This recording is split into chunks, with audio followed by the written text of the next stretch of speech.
Hello students. आज आपके सामने मैं कंपाउंड इंटरेस्ट का सेकंड वीडियो लेकर आया हूं, जिसमें मैं आपको फॉर्मूले से कंपाउंड इंटरेस्ट को कैलकुलेट करना बताऊंगा। बहुत आसान होता है, लेकिन आप ये समझिए इसमें होता क्या है। सबसे पहली बात तो आपको ये समझनी पड़ेगी कि कंपाउंड इंटरेस्ट में जो इंटरेस्ट आपको मिल रहा है वो कैसे कंपाउंड हो रहा है, वो आपको समझना पड़ता है। सपोज कीजिए कि आपको जो रेट ऑफ इंटरेस्ट बैंक ने बोला आर, वो क्या है, उसने बोला 10% एनुअली। ठीक है।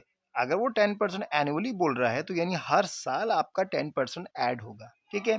अगर उसने बोला हाफ ईयरली, ठीक है, तो हाफ ईयरली का मतलब हुआ कि साल में दो बार कंपाउंड नहीं, दो बार ऐड हो रहा है। ठीक है।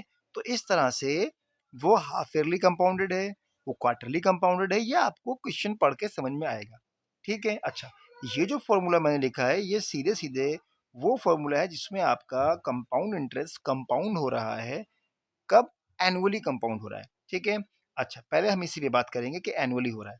तो मैंने यहाँ लिया कि आपका जो प्रिंसिपल अमाउंट जो आपने इन्वेस्ट किया वो सपोज कीजिए 1000 रुपीज है, और जो आपको रेट ऑफ इंटरेस्ट है वो 10% है। ठीक है। और जो आपको निकालना है नंबर ऑफ ईयर्स वो 3, और यहाँ पे मैं ये मान के चल रहा हूँ ये कंपाउंडेड हो रहा है ईयरली या एनुअली। राइट। तो अब मैं यहाँ से सीधे अमाउंट निकालूंगा। अमाउंट आप जानते हैं क्या होता है। अमाउंट होता है जो प्रिंसिपल अमाउंट आपने दी, जो बैंक में जमा किया है वो, और प्लस जो आपको इंटरेस्ट मिलेगा वो, यानी प्रिंसिपल प्लस इंटरेस्ट को अमाउंट कहते हैं। ये सीधे इससे इससे निकलेगा। ठीक है। तो यहाँ पे P, और यहाँ पे 1 + r, और ये पावर n। ठीक है। What is P? P is 1000 here. Right. और 1 तो 1 ही है, और रेट ऑफ इंटरेस्ट क्या है? 10%। तो यहाँ 10% में देखिए सिर्फ आर मैंने लिखा है। तो आर जो मैंने लिखा हुआ है वो आर, आप सीधे यहाँ पे 10 नहीं लिखोगे बल्कि 10/100 लिखोगे, क्योंकि 10% का मतलब ही होता है 10/100। राइट।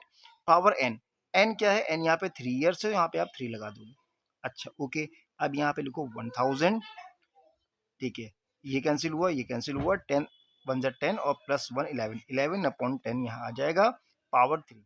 तो बस अब आपको कुछ नहीं करना है, बस सिंपल से कैलकुलेशन है। 11/10 multiply by 11/10 multiply by 11/10, 3 power थी, 3 बार मैंने कर दिया। ये 3 जीरो यहाँ से कैंसिल हो जाएंगे, और यहाँ से 11 × 11 × 11 बच जाएगा। ठीक है। तो यहाँ पे आपको देखने को मिलेगा 1331, ये आ जाएगा अमाउंट। तो अब आपका इंटरेस्ट कितना बना आप देख लोगे, क्योंकि ये जो आया है ये अमाउंट आया है। तो इंटरेस्ट कितना बना?